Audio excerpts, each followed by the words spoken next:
Welcome, everybody. Live from the paddock, spa weekend. We have a special guest in the house, Zach Bell, with us today to talk about the race, talk about F1. Your hosts, Tristan, Derek from F1 America. Let's get this thing rolling. Let's rock. Let's do it. Welcome, Zach. Welcome. Thanks for making time on the show here. Yeah, man. We're going to talk about a couple things today. We're going to talk about obviously Spa, our thoughts on the weekend as a whole. Talk about Red Bull, talk about Williams. We're going to talk about fantasy. Fantasy, if you're in the league, is getting really tight, really close. And then we also have we'll talk about Zach's knowledge of F1, how he got into it, and probably whatever else we get on a tangent.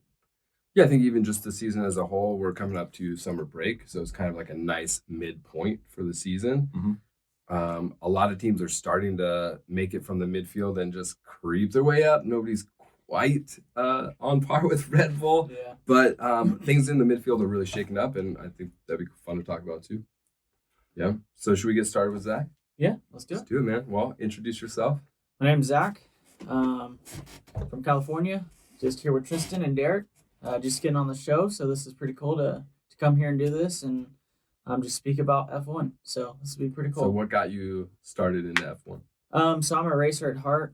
And then when the documentary came out on Netflix, obviously that skyrocketed my, viewing in Formula One. I've always kind of just seen it in the background and never really paid attention to it. But that jump started me into watching it and just binge racing it. And now doing the fantasy this year is just made me more into it as a whole and just enjoying the racing and getting mad at these guys. So it's been fun. I think the fantasy also makes you, the fantasy and watching the behind the scenes makes you like drivers that you wouldn't have liked before either. Yeah. And versus like most people are like, oh, Lewis or Hamilton, or sorry, Lewis or like a Max guy. You always are paying attention to like those top 2, top 3 guys. But with the documentary, it allows you to kind of see like, oh, like I think Yuki's kind of funny and like I want Yuki to do good, or even Hulk or K-Mag. Like, yeah, they're the bottom of the field guys or midfield guys now, but you want them to do well. And when you see them have a good drive, you're like, oh, super stoked. Yeah, and I think like having them on your fantasy team, you're more likely, like I watch how they're performing, where maybe before it would have been just the people in the lead, right? Yeah. Right. And like you guys know I'm not a Max fan, but secretly I'm like, well, he's the top on my fantasy, so I want to make sure that he does well, which is really like this conflict of interest, right? But it makes it, I don't know, just a whole new element of excitement while watching. I'm a lot more into it. Yeah.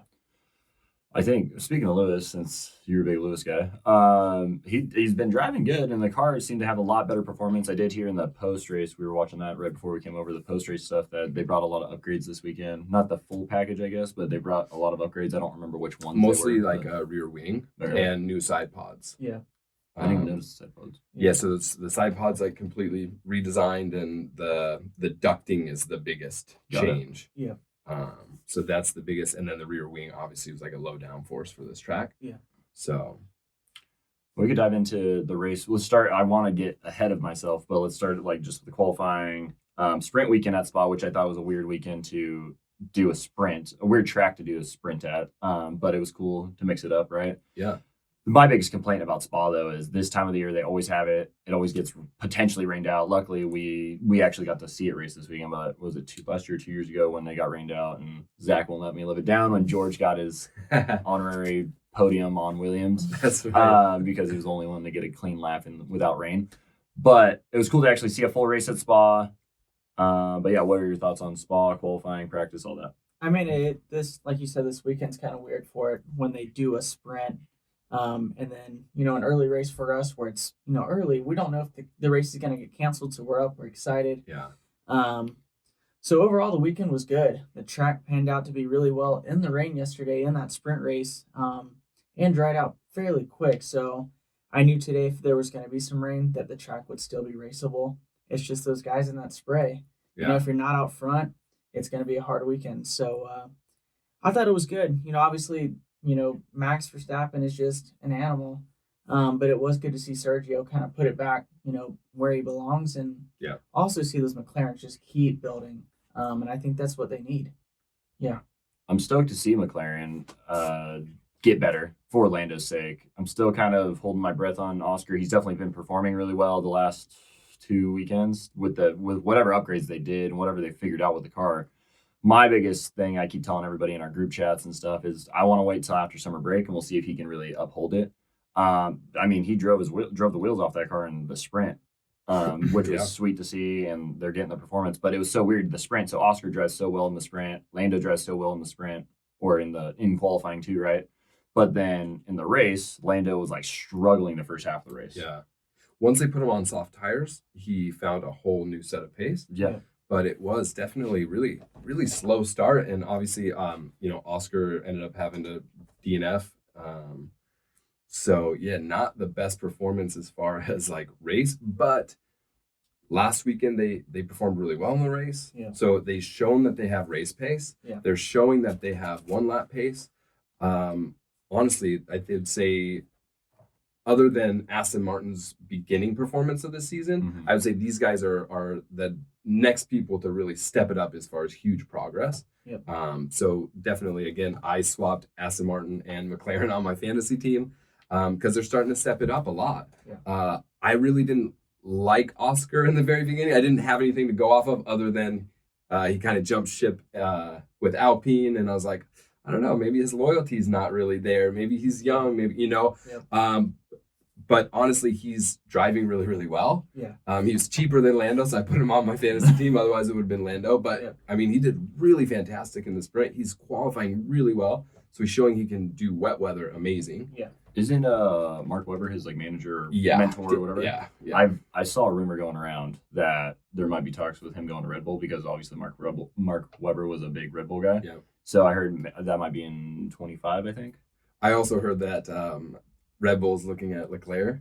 Really? I didn't hear that. I don't know if that's true or not, but yeah, there's a lot of rumor going around right now. I mean, obviously with that Daniel Ricciardo put in 2 weekends ago, and then still outperforming that car. I believe I think he's driving really well in it. And if they get rid of Sergio, I think he is going to be the first guy to go back into a Red Bull. But it just comes down to how can he perform, keep performing. Yeah. Obviously, Leclerc had a good day today, P3, which was super good. He's just got to keep building off of that. Yeah. And it's hard because you either have a good car one weekend or it's crappy. So it's just hot and cold. Yeah. Well, and I've found that Ferrari has lately had better strategy. Yeah. Right. Definitely. Last season and even maybe the first part of the season, their kind of strategy was off, and it was really ruining both Sainz and Leclerc. Yeah. So they're starting to dial that in a little bit. I don't know if it's some of the management changes that are going on or not. Yeah. But I mean, just like the Silverstone when Sainz was mad at Leclerc for getting out in front of him, saying he was jeopardizing his tire temp and stuff, which was like, I mean, it's your teammate. Like, you guys are 1 and 2. I mean, it's not going to jeopardize that much. So there was some conflict in that, and I think they need to figure that out to be able to perform and work as a team better. For sure. I think originally it was just Leclerc was obviously the number one. Yep. And until this race, Sainz was leading him in the championship. Yeah. And so there wasn't really a clear 1 and 2. Yeah. Maybe now we'll start to see it shift since Leclerc, passed him this time. But I mean, Sainz took some damage, didn't he? And really had some issues. So I don't know whose fault to really call that on. Is that on Oscar? I feel like Oscar technically probably could have checked up a lot. But then he would have jeopardized himself by getting plowed from behind or trying to make that tight corner because, you need that rolling speed to make that corner. But Sainz really had nowhere to go and still kind of threw it in there. So I think it was, I want to say 60-40 and Sainz, that was kind of Sainz's fault. I don't know why he was throwing it in there. He should have probably tucked behind Max on the outside. I think Lewis was in between. So Lewis was pinching him on the inside. So I think Oscar should have backed out. It wasn't quite his corner yet. Yeah. But first lap racing incident. I don't think I think the stewards called it no really penalty there. It came in because Lewis came in on Sainz and then Sainz locked up. So Sainz didn't have any traction to slow down. Yeah. So then you have Oscar. If he locks up, then he's going into the side of him. Yeah. So he tried to really slow it down without locking the front brakes up and then destroying his front wing. Well, I think what happened is he actually cut the corner too sharp and he hit the rear axle. Yep. So I think that's what caused it. Because I saw the front end hit like this and get interlocked, and you see the front wheel kind of tweak. But I was Yeah. like, I wasn't sure if it was the front end or the rear end. It was the rear end. I think that caused him to be out of the race. I I didn't mean, see and that that's a version. tricky first turn. It's It is, It's 90 yeah. degree corner. You know, you have 20 cars going into that. You know, trying to fight for position, and it'll bite you if you It will, push yeah. too much. Do you see who was it? Who started P2? Was it Sergio?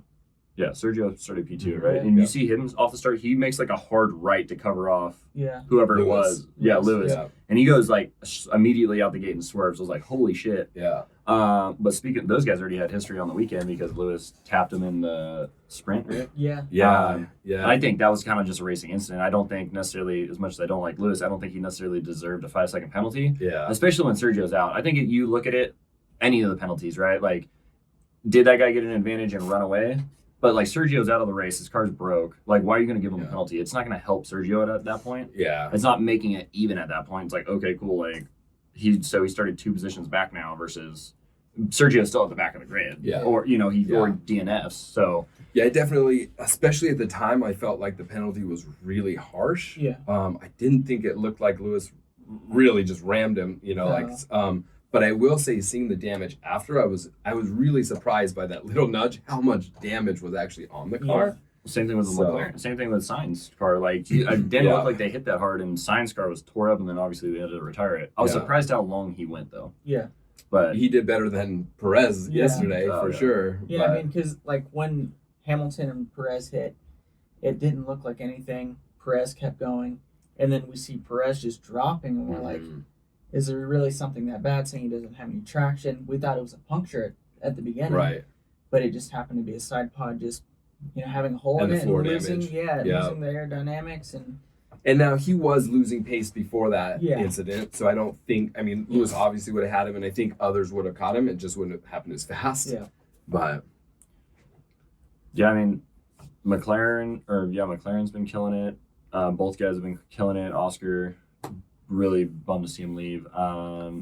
Let's just talk about Spa. Why Spa in July? You know, a couple years in a row now, we're running the risk of not being able to race. Like, why not we just switch it around? Go to another, like, slot in one of the American races there. My other big pet peeve with FIA is how they're all about sustainability and all this shit. But then you'll go from Spa to America to Asia to then back to America. Yeah, so they're all back over to the Europe globe, and back it's to, not like, really like they're not Just do them all traveling. in a row. And also for the athletes, right? Like Yeah. that's those time changes, like Yeah. it's all that stuff is hard on your body. Yeah.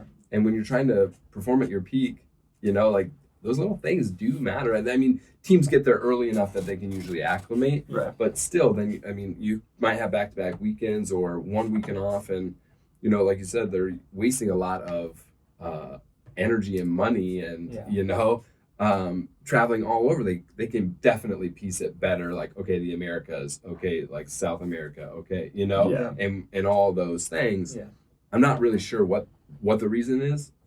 Just to switch things up, It temperatures, just could and be I don't know. scheduling conflicts with what the other That's places true. have. Yeah, that's true Because, too. like you say, we could get rid of Spa, put in something else. But then, if we go to Japan, is it worse in Japan? So we only lose one weekend compared to the rest of the 20 rounds. Yeah, And I guess who knows, these like tracks- here, These we tracks could be have other racing. events there Yeah, too. just like Imola just got rained out. So it's like, how could we switch it around to make it better for the drivers and us as fans? Just so, because we wake up early. This is like Right. we wake up, we're excited, and then we get the devastating news that the race is canceled. But Then your whole day's Obviously. ruined. yeah, and you're up early, you can't go back to sleep. But yeah, I think they need to figure out somehow to make it better for these drivers, because obviously they're traveling quite a bit, and it is kind of cool to see Ricardo back with his old teammate Lando traveling together. Yeah. So I think we need to see more of that aspect, and maybe they need to speak out a little bit more.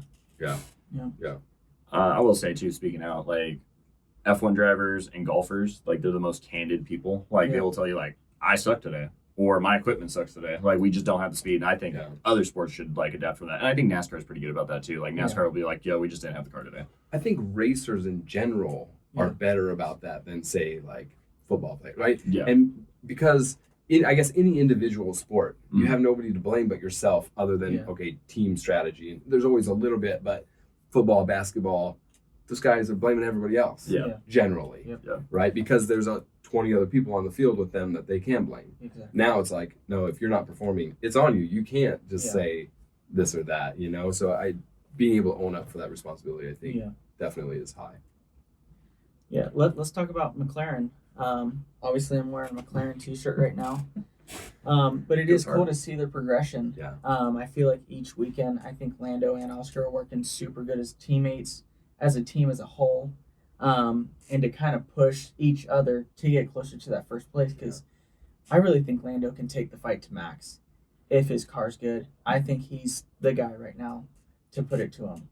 I'd agree with that. I think that's a fair statement. Yeah, I mean, he's young. He's still got plenty of life in his career. Yeah. Versus like, it has nothing to do with Lewis. I feel like Lewis, yes, says he wants to fight, but he's like obviously doesn't have the equipment there. But then also it's like, how much more drive do you have? You've done it so many times. Just like, and I know you want that challenge, but I think Lando's like, I still haven't got there. Lewis has been there. Yeah. Alonso's been there. Alonso's 40, or 41, like 42. 42. So like yesterday. So it's just like, dude, like that guy, like how? And I mean, I've seen guys go in their careers for a long time, but like when you're young, you have a different like oomph and like grunt that you're ready to get. But I will say, Lewis this season, specifically the last maybe like 3 races, compared to Lewis last season. Holy cow! It's like Lewis of old, right? Yeah. It's like I feel like he's pushing it more. He's risking more. He's you know. So I like, as a Lewis fan, I like to see that. Yeah. Alonso had it at the beginning part of the season when Aston Martin was really competitive. Hopefully they'll figure some things out. I don't know if they brought all their upgrades to the first part of the season, and now they're having to worry about the cost cap and worry about you know, wind tunnel time and all that. Yeah. So it'll be interesting to see if they can bring some more upgrades and be competitive again. Yeah. I think the McLaren dynamic is better than like say the Alpine dynamic last year, because remember like Alonso and Ocon are like practically fighting each other half the race. Well, Ocon has that MO with his team. Like it's like he doesn't care about anybody else. He just wants to beat his teammate because that's his direct competitor, right? And that doesn't help progress the team. So you could probably relate with that more though, because like when you're on a team of racers, right, and you're like, well, you need to beat your team to keep your seat, your check, whatever. Yeah, I mean, it just kind of goes back to Australia when Ocon and Gasly got together. You know, was that really a racing incident, or was that, you know, Ocon trying to beat Gasly? He's the new guy. He's fresh. He's excited on this team. So do you take points, you know, as a team, or do you really want to beat your teammate and then you only get, you know, a single point and your teammate's car is destroyed? So, like, it goes back to McLaren. They're working really well as a team. Oscar's driving really great right now, and I think they'll continue to build. And I also, like I said, I think Lando can put it to Max if it comes down to, you know, Max getting a bad start or strategy isn't correct. Like, you know, yesterday. Max almost lost it in Rouge today. Dude. Right? It's so simple. If Lando can put himself in a good position to be there. Well, Lando did that last year in Russia, or 2 years ago. 2 years ago, and then the rain got him. Which I don't know if I don't know if that was his fault or just kind of like shitty timing of everything. And maybe he should have pitted that one lap earlier, and then he blew it. But was that maybe him being still young and like he should have saw that coming, or was that just like? I think sometimes you have to risk it to win. Yeah, when you're not the lead team, you have to risk more to win. His attitude was, and their car sucked in, so he was probably just like, we got to go for it. Basically, because the wets and the intermediates are considerably slower. So if you have a dry enough line, those softs are really gonna bring them. Obviously, that showed this weekend more. Yeah, totally. Because Lando was ripping on softs, which was kind of crazy. So looking at, I was so surprised when I saw everybody. I was just waiting for somebody to go to wet or intermediates, and I was hoping that we get a little bit more rain today. I was. I mean, just to make it exciting, pit stops and to give Mercedes a chance to get Lewis just that little. I mean. Max seems unbeatable right now. Yeah. He's just on form. Like, honestly, we haven't really seen this much in the past ever, potentially. Like, we thought last year even was Lewis's good. run of all those wins, he never had all those in a row where, like, it's like, I'm going to put Max on my fantasy team because there's a 99% chance he's going to win. Yeah. He's winning from any fucking position on the grid. Yeah. He's winning the sprints. He's winning the mains. He's winning the other than the grid penalty. He's winning the poles. Yeah. Like 10 I think races he in a row. Personally has 10 in a row, and then Red Bull has, is it 13 now? Or I think this weekend 12 or 13. I think it was 13. Because I think last weekend was 12. Speaking of people on form though, and teammates working together, you're a big George guy. Yeah. I know you do it to tease me, but so it's like. look at George, I feel like George and Lewis do work together well. Like George has made comments, and he's always been a team player, right? Like, hey, like if Nicky can get points, like take care of him, don't worry about me, which I can respect that. But at the same time, I think he's obviously doing it to play the nice guy card, so he can definitely. I think George always has an ulterior motive to like what he's doing because he's thinking long term. Like, okay, this decision will affect me 3 races from now. Well, and I think this year we're seeing them being more competitive with each other than last year. Mm-hmm. One, Lewis was like, "This car's shit. It doesn't matter. I'm over it." So I don't think he really cared to push. Yeah. Now he's pushing, and I think Russ is kind of seeing like trying to keep up what what Lewis really is made of. Yeah. You know, and I think we're seeing him get a little bit more aggressive trying to beat Lewis too. Yeah. And Lewis is getting the best of him. But I mean, Lewis has all that experience. Yeah. George is great. I think they do work together as a whole overall. I think the team is obviously progressing pretty well. Like finally leaving the 0 pied, you know, and you know, using those side pods, it clearly is performing better. So, I mean, I just think it's crazy with how long they were dominating for, to just going through that just phase where they couldn't really do anything. Yeah. When they have all the engineers, everything to get them to win. Well, their lead engineer left last year. Yeah. And it wasn't anything with the team. He wanted a new challenge because he's like, well, I've won 8 in a row. Yeah. And so I think he went over to the other league that like Lewis owns a team, the off-road league. Yeah. I think that's where he went Isn't to. that like the E-League or whatever? It's like the e-sport, or not e-sports, but It's almost electronic. like the E-Dakar. Yeah. Yeah. And so he went over there to do stuff. Yeah. Does he? Yeah. He's a real guy for them. And then they called him back, right? They called him back this year after they were shit in the beginning, 3 races. They called him back, and now they're developing a lot better, and they're starting to be more competitive. So, you know, like, yes, they do have all the other people that I think it's a conglomerate, right? It all comes together. But when you have one engineer that's really brilliant, I mean, look at Red Bull's guy right now, right? Yeah. He's the one that's really, like, pushing the sport. A couple people have been leaving Red Bull lately, too, though. Like, people have been recruiting the Red Bull guys. Like, I think one went to McLaren, and another guy went somewhere else. But, you know what probably got the Mercedes engineer back was when Christian said, fix your fucking car. Yeah.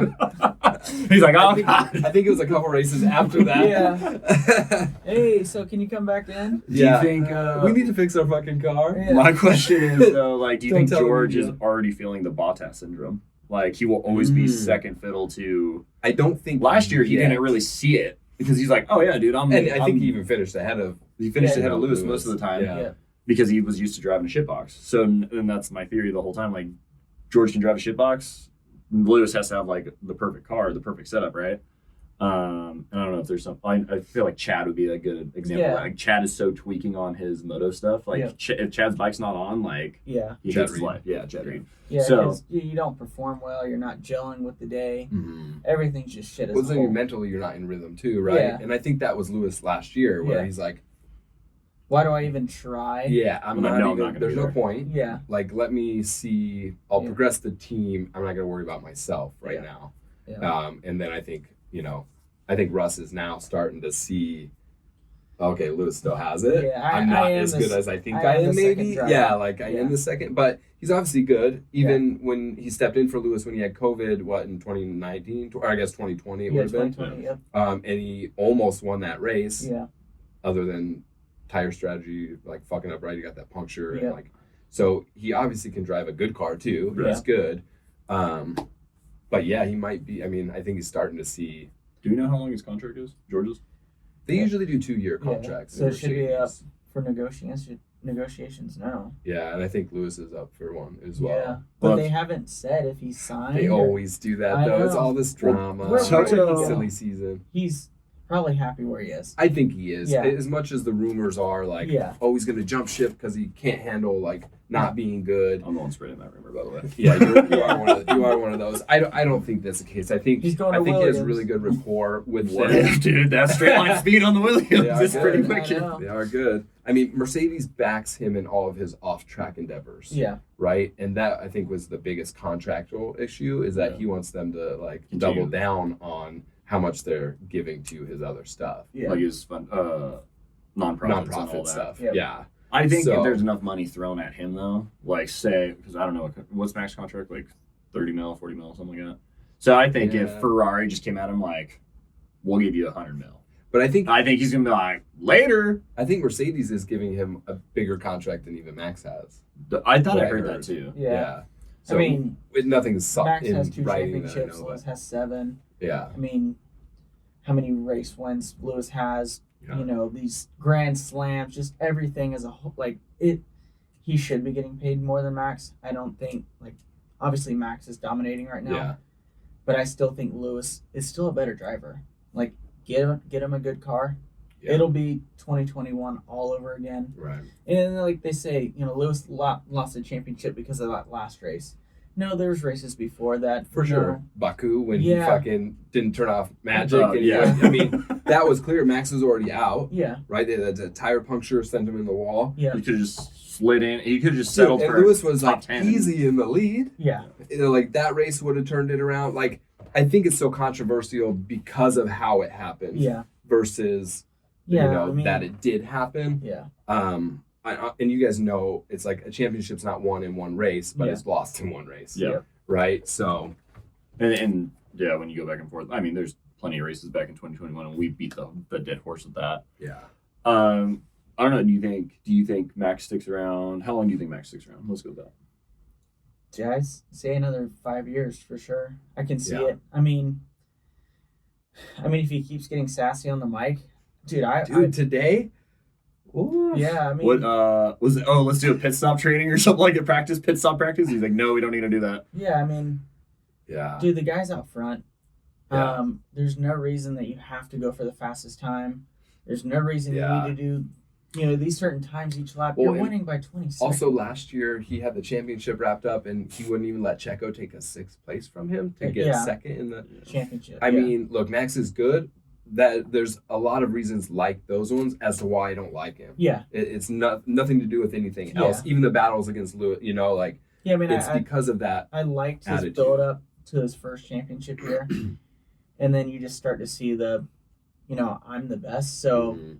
I don't care what my teammate gets, Yeah. and you kind of see that in the debrief room. Like, there's like that awkward tension between him Yeah. and third place. Checo second. It's like, I don't care if you got second. I won. Like, my team is the best. Like, I don't care. That's the aspect. It's really gonna bite him in the ass down the road. I think so. Yeah. I actually today I had that feeling of Yeah. like I think it's a matter of time before your hubris takes over. Yeah.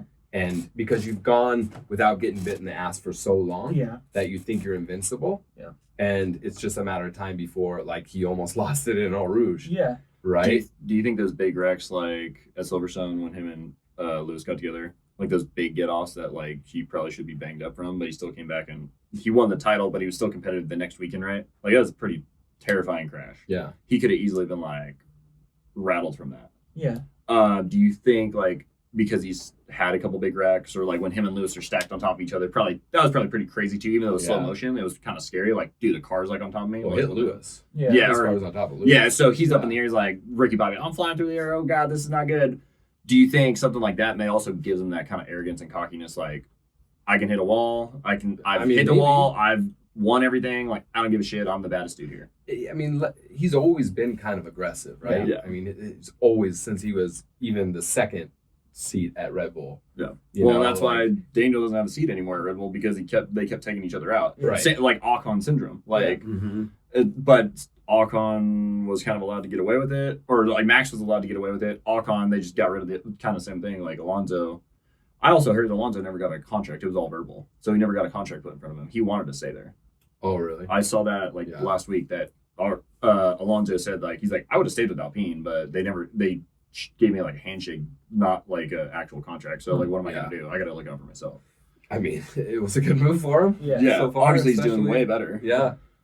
I wonder how much performance he would have got at Alpine because Alpine wasn't bad this year. I mean, it was. Like I think great. Gasly's driving great. I like Yeah. Gasly as a driver. I think he's good. I think he's in a better position than when he was at Red Bull. Yeah.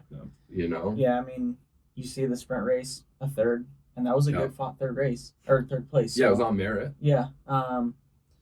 So it's just I think he needs to build into that car a little bit more. Yeah. Gain that confidence and.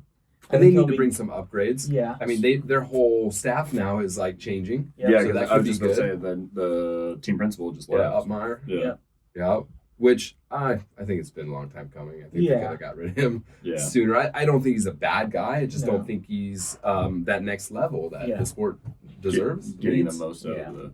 Yeah. I think he's just kind of trying to hold on to his job more than progressing, right? More than being edgy and trying new things. Because you see Albon right now, you see Gasly, Ocon. These guys are fighting for that points position. And Tsunoda, was he P10 today? I believe so. Yeah. So he finally got his first point of the year, which I feel like Tsunoda should be a 7th through 10th place. Gasly should be P5 to P10. Yeah. Now, if you put those guys in a good car, do you think they'll be a podium guy? Because they gave Albon that spot. He obviously shit the bed. They got rid of him pretty quick. Where do you rack those guys in a good car? I mean, obviously Williams has a fast car right now. Yeah. But like you said, their degradation is just it's not good. They can't do any more than 12 laps and Well, so I think Red Bull as a team environment is really, really difficult if you're the second driver specifically. Yeah. I mean, look at now Nick DeVries did not perform. I'll say it was a big disappointment for me because I had a lot of high hopes for him coming in. Yeah. They hyped him up a lot. But I mean, his track record showed he should perform. He's a champion. Yeah. Formula E, Formula 2, Formula 3. He is really good. I could say the same about Oscar too. At the beginning of the year, they hyped up Oscar a lot, and then Oscar came in, and Oscar wasn't doing. He wasn't doing great, which we know now we're starting to shit. see, right? Yeah. With a better car, he's performing better, and he's probably getting in a rhythm too. Yeah. Red Bull, even their sister team, AlphaTauri, does not give their drivers much opportunity to get up to speed. Yeah. So having that pressure, especially in your rookie season, I think is difficult. Yeah. And but look how long Pierre was at AlphaTauri though, and he made it work, which I know is a totally different car, different era. But he was also usually driver number one there. And so I do think, however, they gave Yuki a long time to get up to speed. Yep. Now, those guys are both Red Bull drivers. Nick was a Mercedes driver coming into a Red Bull drive. Yeah. They didn't give him, so I think that could be a little bit of favoritism on their part too. Yeah. But I think look at where Albon's thriving, look at where Gasly's thriving. Yeah. Outside of Red Bull. Yeah. Teams that are more nurturing towards the whole team versus you need to step it up because you're not performing up to max, right? Well, Nick also in his fill-in rides, those couple that he did performed really well, right? and I think he got points. Yeah, absolutely. He got points. So Mercedes. Red Bull probably already had the notion hey, you need to perform. We know you can perform. Now go perform. And then he wasn't doing. He was driving around at 19th every weekend. I think the best he might have got was 18th. It wasn't. He wasn't doing good. Yeah. I mean, he really wasn't. But then you see Daniel get in that car. Yeah, they did a rear wing update. And I don't think the rear wing changing is going to be that big of a difference. Yeah. I mean, can't affect the car that much. As good as I think Nick is, Danny Rick's good. Yeah. And he's had a lot of years in the sport to really perfect. Formula One is the pinnacle. Yeah. Right? It's the next level. Even Formula E can't compare. Yeah. You know what I mean? F2 obviously can't, it's a whole new league. Yeah. And now you're talking not for new stuff that is completely different. And I don't know Formula E. I don't know their setup and how that works, but I know Formula One, every car is different. Yeah. And so the drivability is going to be different. I mean, how long do they give Danny? I know, do they keep giving him this opportunity? Shit luck happens, you know, and he just can't get into the points. What I'm worried about Danny is that, let's say, even if he outperforms Yuki maybe consistently, I think if he doesn't perform even better than that, then he'll never get another chance at a Red Bull. He'll never get another chance maybe at another team. Yeah, I think he's in that situation right now where he has to prove himself. I think so. Which I think he's doing that compared to Nick. Yeah. Which I feel like isn't hard to do. I mean, Helmut Marko seems impressed after the first weekend. I've seen two different sides of that. I've seen one, he's great drive. Obviously he got rear-ended, which I think that's anybody could say hey, he got shafted on the start. That wasn't his fault. If he hadn't got shafted on the start and needed to change his wing or whatever it was, he would have been way better. Then obviously this weekend, I'm But then also I saw another thing. It's we expected Danny to do that well. Helmut Marko, quotes, which it wasn't a video or anything, so I can't I can't tell you like if it was factual or not, but okay, like say you put Nick in a Williams, like in Sargent's slot. Yeah. Do you think Nick DeVries does better there? Maybe better than Sargent. Yeah, no, I think he Sargent's would. I mean, struggle. just based on that fill-in ride he had last year, dude, he hopped in the car and got points. You know, not even like hasn't spun any laps doing any Pirelli testing, just hopped in the car and did good. I think it just suits to, you know, whatever your driving style is. Like me right now, I ride a Kawasaki. If I went and hopped on a KTM or a Husqvarna, I wouldn't probably gel with it. Take a little bit of time. Yeah, he gels with those cars really good. Just maybe how they perform and how they handle their rear end, how it squats or whatever it is. It could just be that. And obviously, Danny went to Renault and then to McLaren. He didn't gel. He hops in the Red Bull and he's hauling ass. It's just what you could have come been with. front grid guys, what they said. So it's like, okay, say they can Sergio or they give Rick an opportunity to drive the Red Bull again. Like they already know he's got the speed in the Red Bull. Yeah. After one Pirelli test. Yeah. So it's like, why run the risk of trying to pick up? I know Mark Webber's fucking pumping Oscar like a motherfucker to Christian, but like, why even waste your time? At least you know Daniel can drive the car. Yeah. I mean, why would Oscar move if McLaren starts stepping up? We've already seen him move once though. Oh, so you kind of already wouldn't. I'm not saying you already have a track record of like you'll bounce for another opportunity. For a check. Yeah, maybe. I mean, like, do they get rid of Sergio and throw Danny in? Is that something they consider? I don't even know if they will. I think I've seen quotes of Christian squashing that theory. Yeah, but Christian a lot of times will say some shit, and then, and then he'll be like, Christian is hey, surprise! Christian is notorious for lying about bait shit, and switch, even to his own drivers, pretending like things are good and they're not. You know, so I think he's a great team principal as far as winning. Yeah, I think he's shady as far as like personnel, like being truthful or and not. I don't think he's like, you know, the worst guy in the, like, you know, he's not the villain, but there's something about him where I'm like, I don't trust that you're saying everything that you mean right now. Because there's always something kind of in the background going on, I think. Speaking of contracts, though, I did see Toto mention that he hinted at, like, Lewis's contract is basically finalized. It's like the verbal's finalized, but they just need to put the paperwork in. Yeah, I did see that. So, I don't know. Well, I mean, it's very likely that Lewis stays at Mercedes. Yeah, I don't see him. Well, I mean, as a fan, right? Like, why would he? Yeah. I think he gels with that team. Yeah, they've won so much together. I think that Toto really is on his side for sure. Even though, like, I don't think he's not on George Russell's side, but I think, you know, him and Lewis have a lot of history together. Yeah. And I think I don't know. I feel like that relationship is a lot different than a lot of team principals. Even let's say Ferrari, like, okay, you come in. You know, in the past, Ferrari was a team, right? So it's like you come in for a few years and then you're out, and then you come in for a few years and you're out, right? Nobody really grows with Ferrari, like Lewis grew with Mercedes, right? And I think obviously Schumacher started that kind of relationship too, and then Lewis came in, and I think that really highlighted Mercedes' run. Yeah, I mean, it just goes back to Albon. You know, how long do they have? You know, with these teams before they're just done. You know, they're cut out and they bring someone else new in. Where you have Lewis, he's established. He's always going to have a seat to drive in, no matter until he retires, basically, right? Like Alonso. Like Alonso's been around forever, and he'll probably have somebody he could go to, even if it's.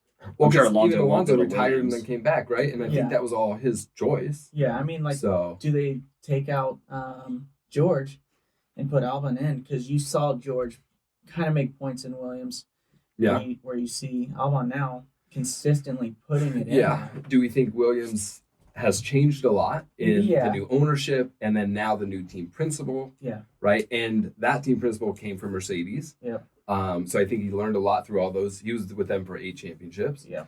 Learned a lot, and now he's applying that. And he's also a strategist, right? That was his role at Mercedes. Yeah. And now I think he's using his knowledge in that to really progress. I mean, they're the fastest car out there right now. Yeah. That's awesome. So what kind of upgrades do we think they can maybe bring that's going to start to settle the car down a little bit on corners, give them that they might need to slow it down just a little bit. Just a little bit more downforce, right? Lose a little bit of the top speed so that they have a little bit more corner. Yeah, I mean, because they don't even have to hit the DRS switch, and they're flying. They're like 12 kph above everyone else, right? So. Well, we're forgetting about one thing with the whole Albon going to Mercedes has Mick as their backup driver. So like That's true. Yeah. how does that play a factor? Is like because Mick's obviously a backup driver in hopes of getting a seat somewhere. Yeah. So do they like shuffle people around? Okay. Do they Well, move how about this? Albon, What if put Mick in a Albon Williams goes into like a Ferrari or something? He's what number 2 guy, and they get rid of Carlos? Or like Yeah. if Because I've heard ship or I've heard I don't know. Leclerc wants to stay with Ferrari and win Ferrari their title. I just heard Yeah. a quote that. I think that'd be cool. I Yeah. mean, he obviously. I He's, think he's good. he's in the that brand. first one to get a huge contract with Ferrari long term. Yeah. The first one ever, right? To really get like I think like a 6-year contract or something. Yeah. That's the first driver that they've invested in, and I think it's because Mercedes is showing, Red Bull is showing, hey, if you invest in this driver early on, you're going to win championships in 5 years. Yeah. Right. And so I think they're starting to take that method instead of taking all the best drivers. Right. And then, so Where Yeah. interesting. Where does Carlos go then? So Albon goes to Ferrari, becomes number 2 guy. Carlos is I don't know. Alpine Aston maybe, Yeah, maybe. or he could go back. I don't think he'll go back to McLaren. Probably not. I mean, they kind of shafted him too, didn't they? Or maybe not. No, They he wanted- shafted I think- Danny. Yeah. Yeah. I don't know. I mean, There's so many possibilities out Alpha, there. right? Like Alpha's turning into Audi. Yeah. So Think that that gets could better? shake things up. I hope it does. Yeah. I mean, Cadillac's coming in. Dude, I feel Has that deal been actually finalized yet? Like, with Audi. no, the Audi deal is. Yeah. With Andretti Andretti and and Cadillac. I know he showed he had the money and the assets from the backing he has, but then they have everything they need. I think it just needs approval. Yeah. and the FIA is going to shaft him.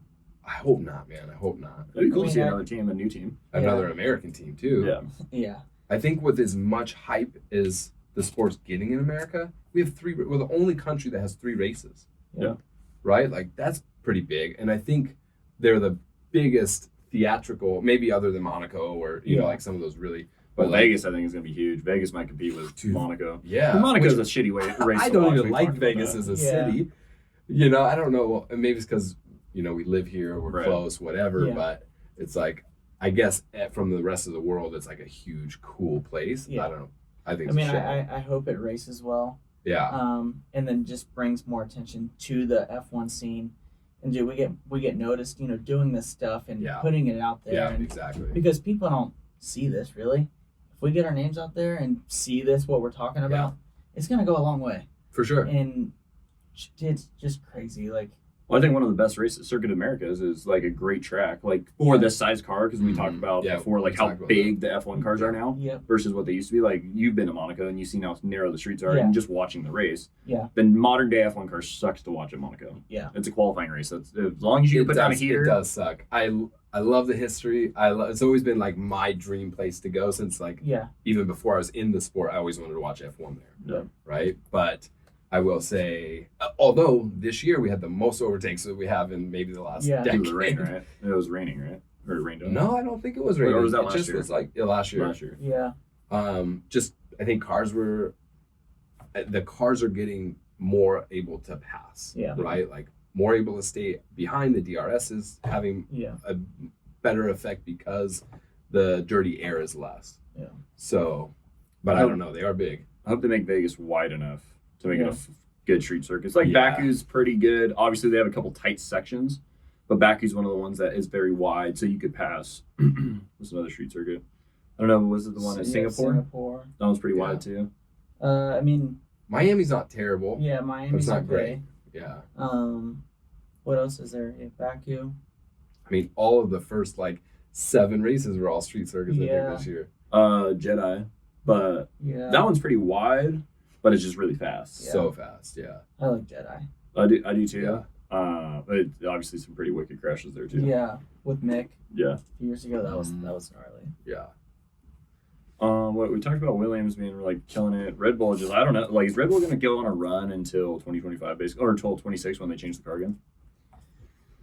I mean, until Max is kind of Over it. over it. I mean, I feel like there's gonna need to be some orders put towards Max to chill out a little bit. Just with his attitude and stuff, he's Yeah. gonna get himself in a lot of trouble running these tires a lot longer and not boxing. And I mean, we saw it at Baku when he went too long on that medium compound going down the start straight and his tire blew. all because he was super close to Lewis, to passing him and to being in that. I think there's going to be a situation, like I said, Lando puts him in a situation where he is overdriving the car, and it's not going to be good.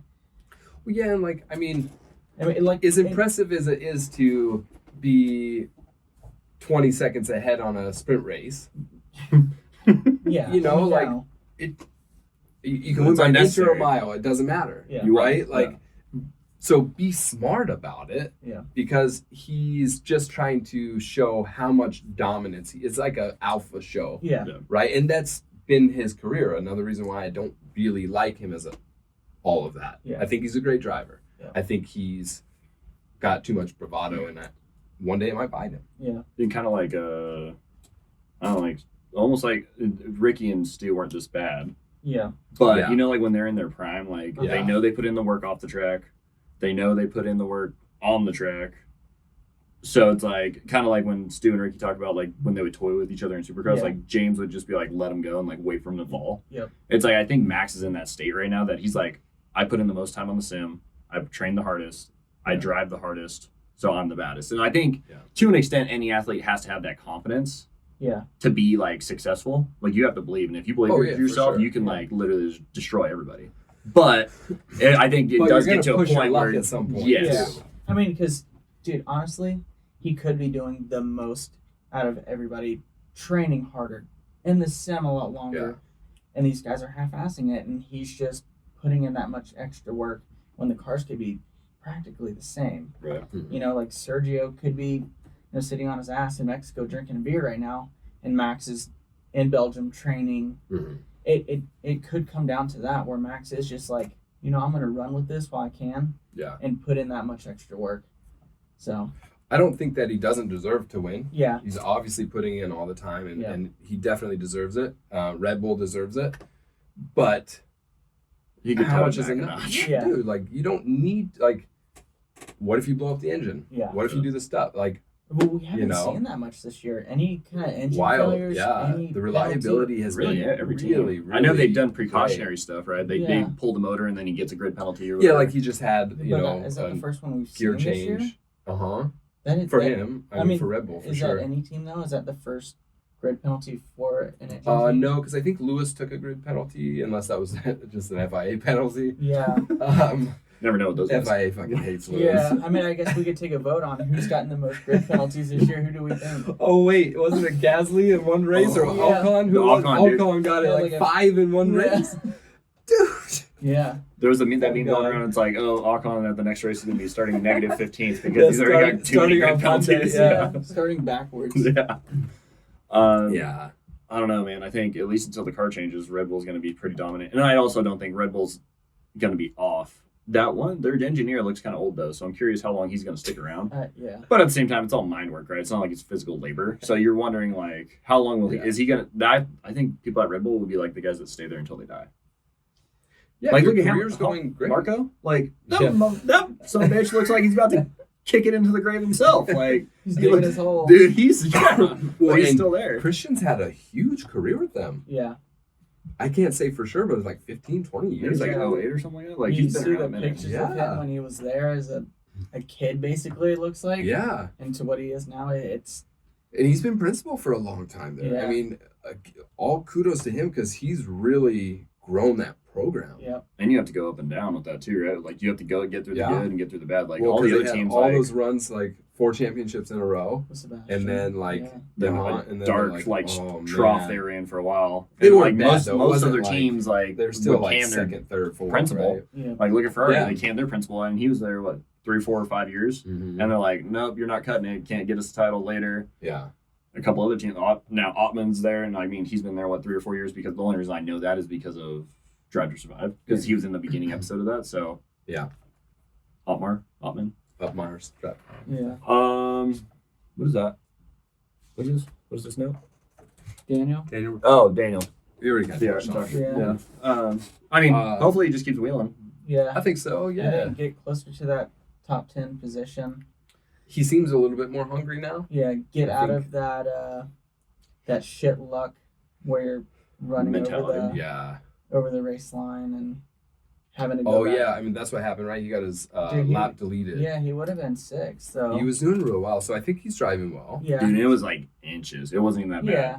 I mean, you wasn't. see the one at Lando in the race? But It was like over the whole Yeah. infield. He like caught air off the with speed where bump. he went off, I don't think it was an advantage. You know, he had No. to slow down to even like get over Correct that it. curb, and Yeah.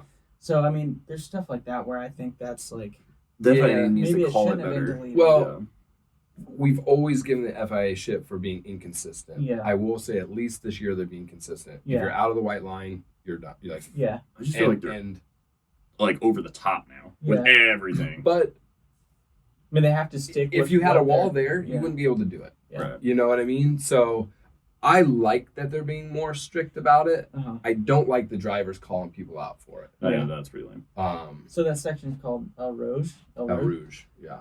We were talking about it with that section with the accidents that have happened there, and when you make that chicane left upright, Yeah. do they need to slow it down because it rains there quite a bit, and how fast they come Yeah, into it's that? hard, right? Spa also does a lot of the not Le Mans. Is it Le Mans races? Yeah, They do, think or like so. the 24-hour races, like Yep. the Rolex 24s They do a and lot stuff of like that. yeah. They So do a like lot this of touring stuff. car stuff. So I don't know if for them, and maybe it's not as dangerous because it's Well, like so I just did the track stat video uh-huh. in 2018. Like Hubert had died. Yeah. Or Pierre's 2019 buddy, right? maybe. Yeah. yeah. Well, I just saw after I made the video, I just saw somebody died like 2 weeks ago. Yeah, There. I didn't know Same that. fucking corner. yeah, It's just tough, right? It's sort of like Laguna Seca's yeah.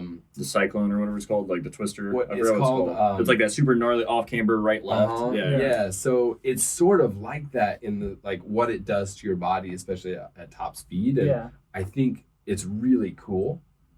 The Yeah. corkscrew. They call it Yeah, corkscrew. the corkscrew. Of course, yeah. So I don't want to see because it's so cool, but obviously some safety. I think they broadened the infield this year, Yeah. put more gravel and made the distance longer. Got it. I mean, so, what if they even like if it is raining or whatever, and Yeah. they slow it down Like when an it's alternate.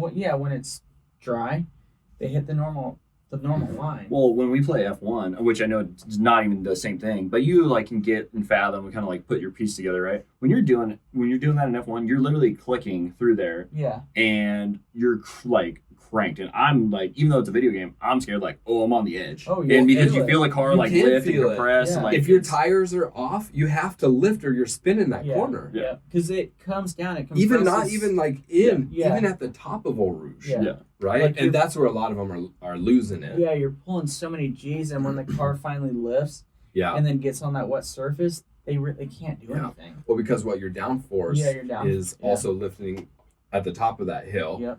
and so your back end's less stable. Yeah. Right. And so until you get on top of it again, I mean, Lando had a bad crash Yeah, last year. yeah. Well, which corner did Alonso eat it on in the sprint? That Uh, I towards don't the think it end was of that the corner, straightaway. but It was like towards the end of the straightaway, so you make the right. that right, Left. left, and I think and it then was the that sweeping other right. going into that right. Yeah. Yeah. It's either that or when you do that full U-turn and you do that left down to the Oh downhill yeah, because fast one. he did spin left. So I think it might have been that left going downhill. Or like at the top of Eau Rouge, you have that right, and then it goes back to the left. Yeah. Yeah. So it could have been. I don't know if it was that one too. Yeah. But that one's still pretty high speed. The one thing I was going to say is we were talking about too. I saw it, I think, in one of the pre-show things. Back in like the 80s or 90s, it used to go out to like a point and then go that way.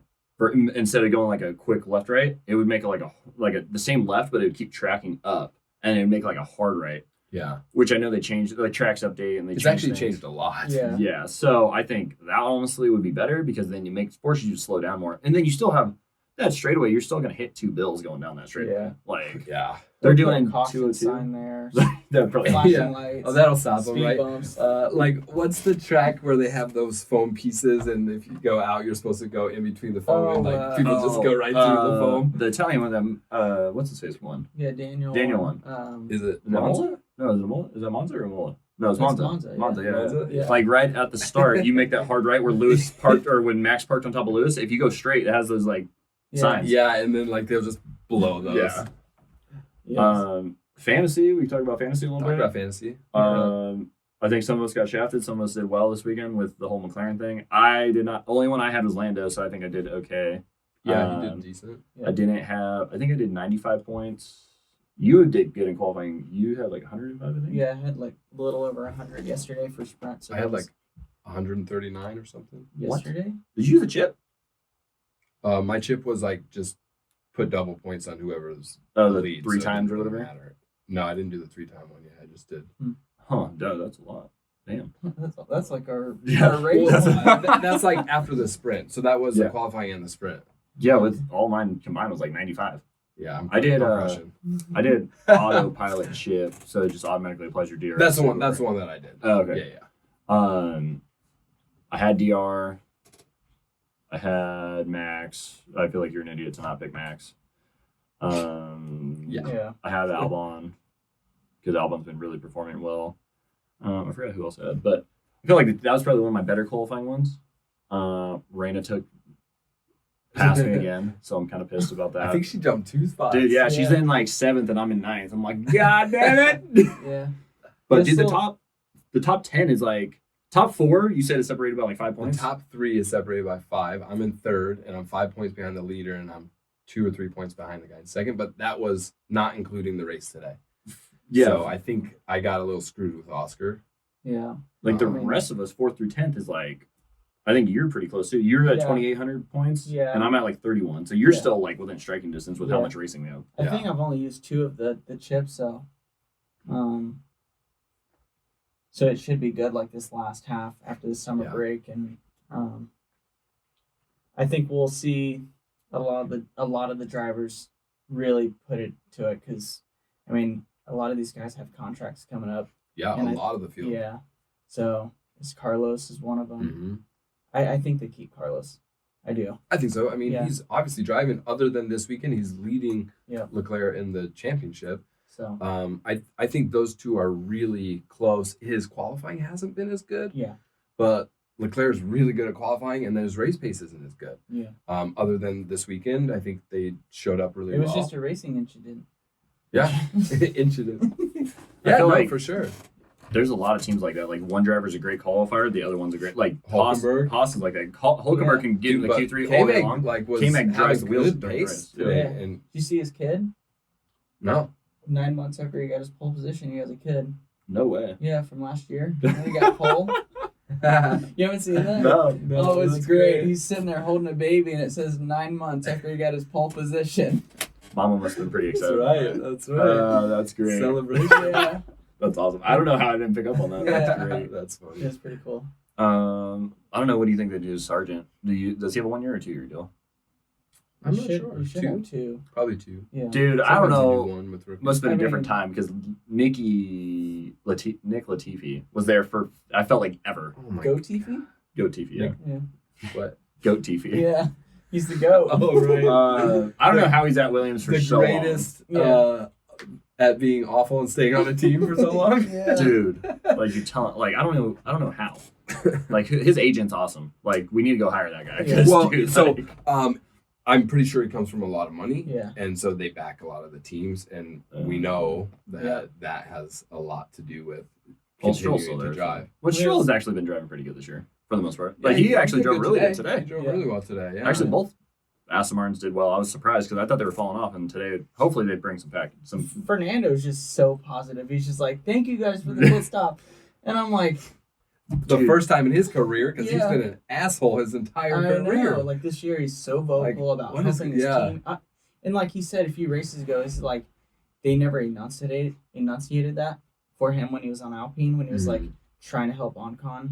But now Because- they are, Because Ocon yeah. is just Yeah, I'm not a but fan of Ocon. Yeah. I'm just like I could be Yeah. like I could He's- care less about him. seems like a little weasel to me. Exactly. Yeah. No, exactly. Like He's I a don't little trust weasel. him. yeah. Yeah.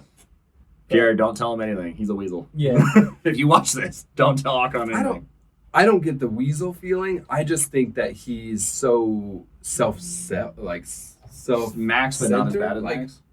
yeah, like he's just not as good. Yeah. Right? He's I like don't Max, but not as good. He doesn't have the back. Yeah, I don't Like, think he's bad. Like Yeah. he's just, I don't know. He's just more about him. He's just selfish. I feel like he hasn't done anything to like deserve that though. Like I agree. He hasn't done anything to me like I'm the shit. Yeah. Like I mean, you've always been. I Second. don't think he has the attitude that he's the best like Max does. he upholds it though. Like But he's like the way. on track, he's so aggressive. Yeah.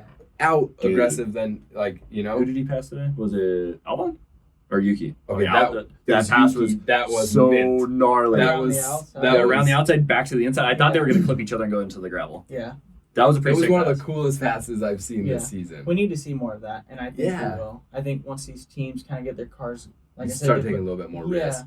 Yeah, especially And in the midfield. and it is like fun watching because like the previous years we watched Max and Lewis Yeah. fight. We never cared about who was behind them. Now we're watching the fight behind, and I think that's a lot more interesting to see these teams fight for these points. And these guys are hungry. Like you really see Yuki Yeah. fighting for it, getting his first point today. It's just I think Yuki's really matured as a driver. It took Yeah. him 5 seasons. AlphaTauri has 3 points. Where did they get?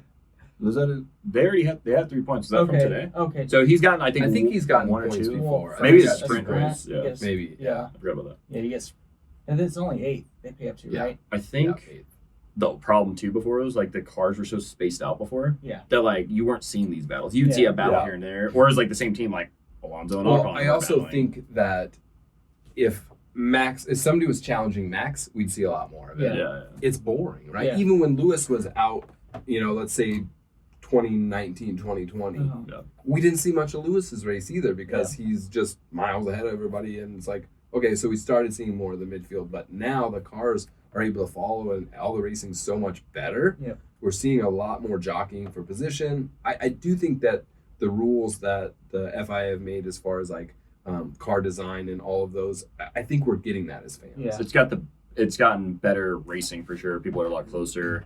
And that's whether that's DRS or corner to corner or being able to stay there longer because like a lot like before you'd see them like back off a lot and then have to reel them back in to make the pass Yeah. because they couldn't drive behind on the dirty air. Yeah. Which I think that trips me out is that whole Yeah. concept. Like how's the guy in front of you not allowing your car to track how you want it to track in the corner? Like if you're in the groove, you're in the groove. Yeah.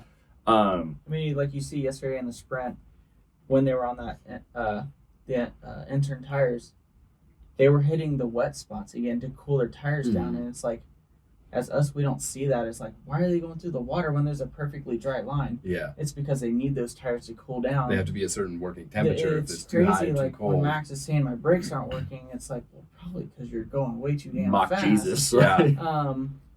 And like we don't see that. I think there Yeah. needs to be a little bit more vocal side when these commentators speak of why they're doing these things. Like Yeah. James Yeah. is super good with that. Like So what's weird is a lot of guys don't like how James talks, and I think it's sick.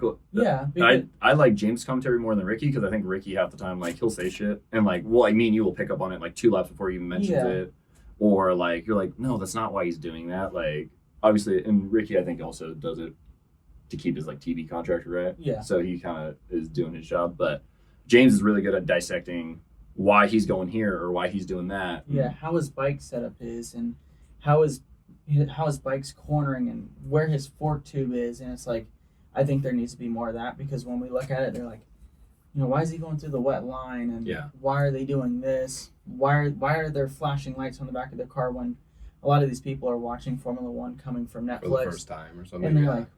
like, why can't they just race hard? Do you guys watch the practices? Yes. Oh yeah. So they do more of it in the practices. Yeah. But people don't see that. But a lot they, of people they don't wake watch up those. the Yeah. race. Yeah. Oh yeah. I'll be honest. I'm not waking up at 3 a.m. to watch practice. No, but I have like a if it's membership, here. so whenever I wake up, I'll No, just you can catch replay it, practice. Yeah. Yeah. I will say though now it's at the point too like if I wake up early right and Max has a 30-second lead like I'll be like Zach you want to go play golf like Yeah. I'm over like they got 10 Yeah. laps to go like there's a tee time in 20 minutes let's go. I I'd mean, rather go do sometimes that I'll and just just play it on my phone. Fast forward if I'm like fast forward Yeah. and I'm like, oh, okay, there was position change, go back, what happened? Yeah. Because there's some times when you're like, it is. I say it's boring. It's not boring for me because I enjoy it. Yeah. But there's not a lot of action going on. If I have Yeah. nothing Right. to do, Hmm. like if I have nothing else I want to do, Yeah. like I'll sit there and watch it the whole time. Like I'm not going anywhere today. Like Yeah. cool. Yeah. Like I'll watch the whole thing. But it's like if there's something else or somebody's like, hey, you want to go get breakfast? I'm like, well, this race is pretty boring. Yeah, sure. Let's go get breakfast. Yeah. That's why I run the channel. I mean, I think like qualifying's good because Yeah. you see people going for it every time they go out. Well, I mean, okay, so talking about that, like the new format for the sprint, Yeah. we have 2 qualifying. Yeah. I Which- kind of don't like that. It's confusing. It's confusing for sure. Yeah. I almost think that the first qualifying should be for the sprint and the Yeah. second qualifying should be for the race instead of the opposite. Yeah. I don't think they I should don't do. know why. They should do a qualifying for the sprint, race the sprint. Whatever you finish in the sprint lines you up for the I mean, main. that's what they did prior year. Yeah, right? that's what they should do. I don't like the two qualifying things because it's like it just makes for more excitement. Yeah. Oh, I think it'd be more exciting though because Max blows his load in the sprint and now he's got to start 12th because he pushed it too hard, grenaded a tire, or like today he starts at the back because something happened on the first lap and he got on a pilot. But now he has he's like, oh, I don't have to worry about the show because I already got. I will say that having this change makes the sprint races a lot more exciting because before the sprint races, everybody knew, okay, I'm not going to push it because if I fuck up, I'm starting last tomorrow. Yeah. So I like this format better. That is a good point because then you are racing to get those points. Yes. And you still have now they're like I think they're going a lot harder at the sprint race. I didn't look at it like that. I didn't either. And like you got guys like Albon, Yuki, the mid pack guys are like, dude, I can get there. And they can finally make some points. Yeah, I mean the races are short so they can keep their tire temps good. Exactly. They can just send the car wherever they need to. They don't have to worry I about personally like as confusing as it is. Yeah. I like this format because of it gives us more of that action. Yeah, because I'm like sprint shootout. Why are they doing qualifying again? I'm like, it is confusing. Yeah. Well, you got those mid pack guys thinking like, okay, I can hold off Lewis for 5 more laps. Yeah. Like, we've seen like Albon, Gasly held him off. Yeah. In a full race, it wouldn't have happened. Right. Yeah. But we're like, hey, like some guys will actually challenge Max, right? Like, I'm not going to pull out of the way for you. Yeah. I do see that sometimes though. Like you see guys like they'll be on him for like a lap. And I've seen Lewis do it. I've seen everybody do it. Like they'll just pull out of the way when there's somebody that's clearly faster. Well, because I'm like the biggest reason why is because when you are fighting with somebody, you're losing a lot of tire degradation, and so you're actually hindering your full race pace by doing that. Your batteries drained. When it's inevitable that he's probably going to pass you. Yeah. So they just let him pass, so then they can make sure that they stay above the McLarens, above the Ferraris. Because if they, hinder their performance there, now they may be dropping back to 5th instead of 3rd, which is huge points. Yeah. Speaking about the blinking lights though, like I for the longest time didn't know what that was until obviously the last 2 years I've known it, but it's like they're charging their battery. They're recharging the battery. Batteries their charging. electronic ERS They system. gotta pull their brakes down. So it's not that they're braking. Yeah. A lot of people think it's braking. Yeah. It just means they're harvesting energy. Yeah. Which under braking you harvest more, just like a normal. Yeah, I mean, like a Tesla, like when you're on the brakes. So that's why I think they when see they it do more like when their they're qualifying laps, it's like you see the lights going on. But how long does it take? Because they have to come in after the pit or after they do their fast lap, pit, change tires. How long does it take? Is it just a full lap to get your battery fully charged?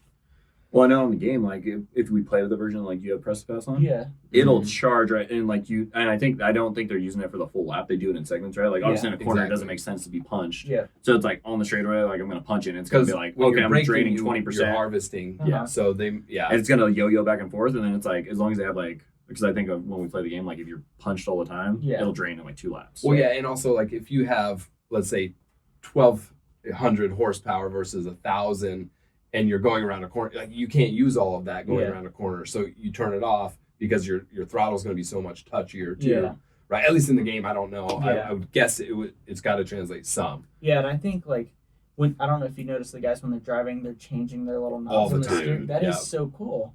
I think they need to tune in on that because they're changing their brake balance. Yeah. The ride height I saw sometimes. They can change the ride height?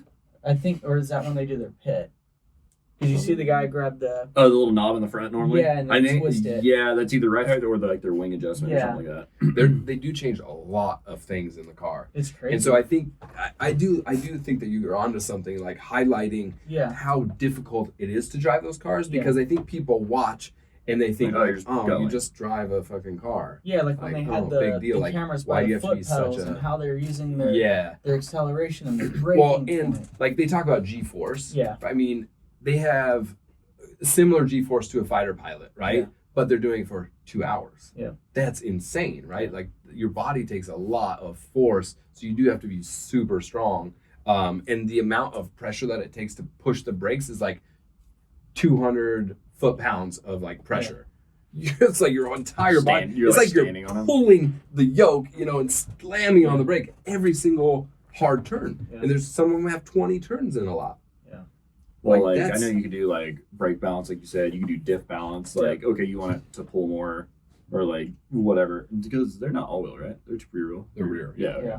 But like I know, like I've seen like you can like there's all that, but then there are also different modes, and like how much process, like, think about like racing, like you're Yeah, racing, I mean, you're like, cool, I need launch mode for the start. I'm going to go around the first corner. I'm going to put it in like fucking turbo. And then I'm going to halfway through your moto, you're an hour into your race. Yeah. Then you're like putting it on fuel saving mode. And you're just like, holy shit. Yeah. Then you got a battery you could press to go if you want a little extra sauce to get by somebody. You're Yeah, like, like you really see in Fernando's qualifying, he's always changing his brake balance and his diff.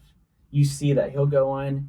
He's like 500 feet from the corner, doing 200, and you see him looking down at the knob, changing it. Yeah. And then he's and then and shifting down and then tweaking shifting. it. Sometimes mid corner they're changing too. Like why they're turning one hand and fucking have another. Like I think they need to highlight more. Yeah, of and that. if you've looked at those, they're fucking. It's like a jet engine on, or like a cockpit right in just the steering wheel. Yeah, and what I noticed is, so Gasly, when we played qualifying on the game or whatever, it gives us our time on the top. Mhm. I didn't know it gave them their little split, so if they're up on their times. So because when you go out there and you're hauling ass, you really know if you're going faster or not. He can keep it. They do have that on their steering wheel. Yeah. They don't mention that. Yeah. Which is cool to see, because you're like, okay, like when you're racing, you don't know when. You're looking at qualifying times, you're like, I'm just trying to put down a heater. Yeah, I don't know what segment. Yeah, like your pit wall is writing it on the board, right? And you're trying to see it while you're you're coming by. And you're like, what the hell did that say? I'm like, I'm over there. Like, you gotta go faster. Yeah.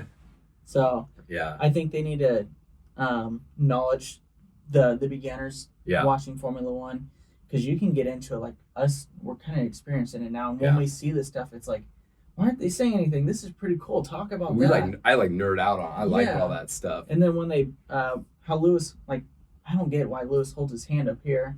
You have upshift and downshift. Right? Why he does that? Like on a start. How so when he's so I saw. I remember seeing a video. So he holds it like this, right?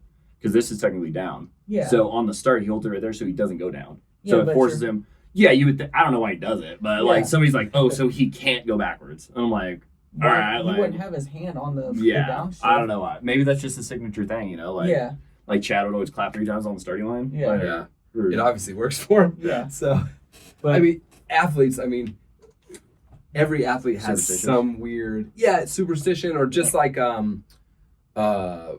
ritual that they do. It's like, I don't know, it's just my thing I do every single time. I'm not sure. It doesn't necessarily like work golfers. or doesn't work, but you know, like all athletes have weird little things like that too. Kevin would always tell me, he's like, you need a pre-shot routine. Like, you need to do the same thing every time. Yeah.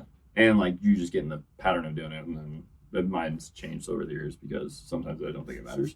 But it can either help you or it can actually hinder you. Yeah. When it comes to performance. Yeah, because when you try to, I guess, mimic something you did the weekend before, it might not work, and then you're like, oh shit. Or like, dude, I used to wear this blue jersey because I thought it was the jersey that I would win in. Yeah. Changed my jersey and I still won. It's like, you try to follow something for so long, and it's like, there's actually something better out there.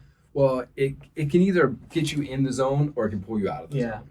Right? And so that's the difference, is like, if it can help you just get in the mode, because like sometimes those rituals can be fun to where you're not thinking about your performance, it gets you out of your head and you can be more in the zone. Yeah. Other times, if you mess up that ritual, then you're like, oh shit, I messed up the ritual. Oh my God. And then you're already counting yourself out instead of like, it doesn't fucking matter. I don't care what jersey I put on. I don't care if I put my left sock on first or my right shoe. Doesn't fucking matter. I'm going to win. Right? Like then that's a mentality too.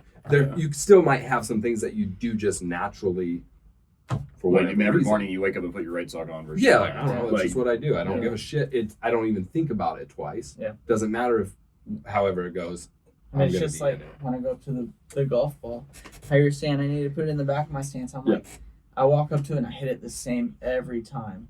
Obviously, sometimes it works, and then sometimes I'm like, what the hell just happened? Like, probably 4 or 5 times yesterday. I'm like, move it back more, depending on what club it was. Like, move it back. Yeah, and then keep moving like a little more, and then like 2 shots later, like next hole, like near the green, I'm like, move it back more. Like just a reminder. And it's like, you have to, like, unless you're doing it every day, you almost have to tell yourself. And like, I do it with like a contact. Like if I'm not, I'm over the ball. I'm like, look at the ball. Like stay looking at the ball as you swing through. Because if I pick up my head, you're topping it, you're slicing it, half the time you're lucky that you even made contact. And that's what, like, when you're picking up a sport, I'm sure it's the same thing with paddle pickleball, whatever the sport is that you play.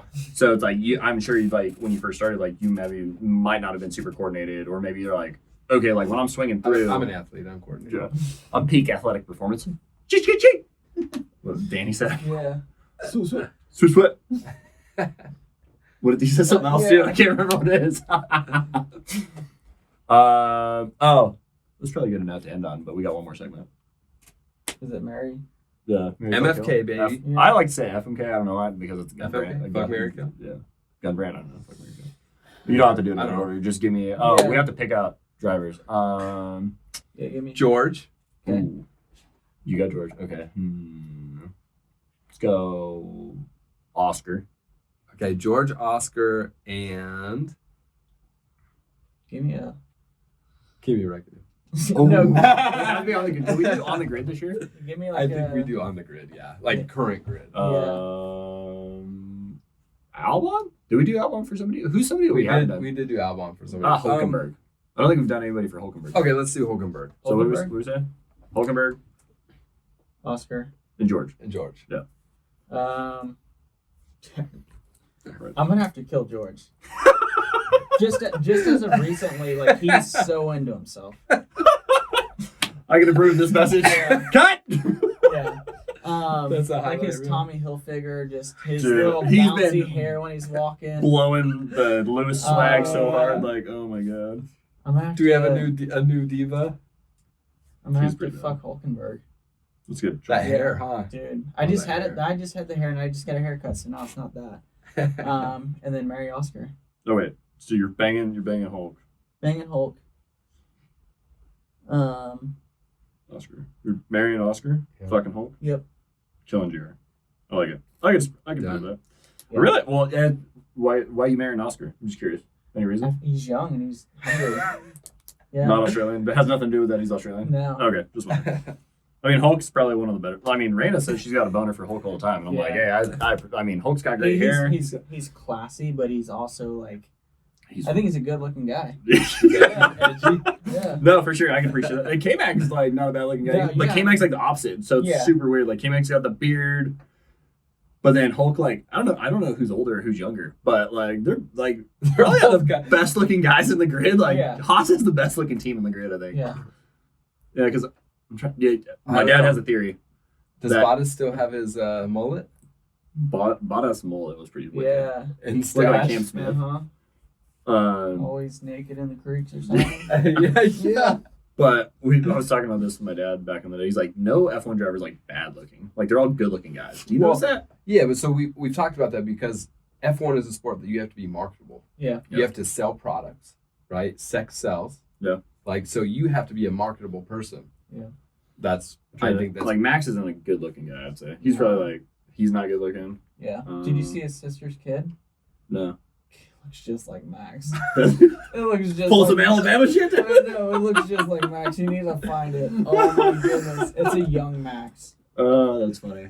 Danny's not really good looking, but his character makes up for Yeah. how Yeah, I mean, funny you he gotta is. be and cool he is. marketable, Yeah. right? So Yeah. you're either handsome or you've got personality or you're just good at Skilled. racing. Yeah. Yeah. Logan, Um, Alonso, I feel like a lot of girls would go for Alonso. yeah, his long hair. He's got the like, accent. Carlos, all the Yeah. girls love Carlos. everybody loves Smooth Carlos. operator. I don't think Charles is like anything special, but I mean, Oh, I can dude, see- I can all see the girls why. go crazy for Yeah. Charles. Brandon's got a boner for Charles. Yeah. He's monogamous, you know. Yeah.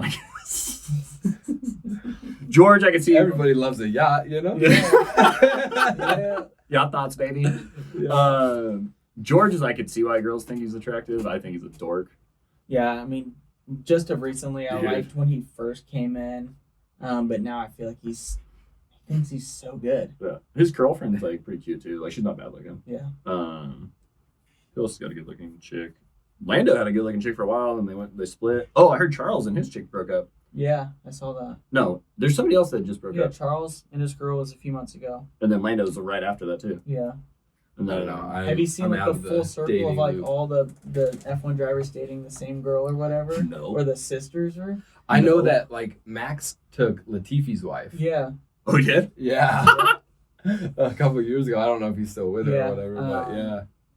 Actually, Max's wife came, or girl, whatever she is, came up because like she's not bad looking, but she's not great looking either.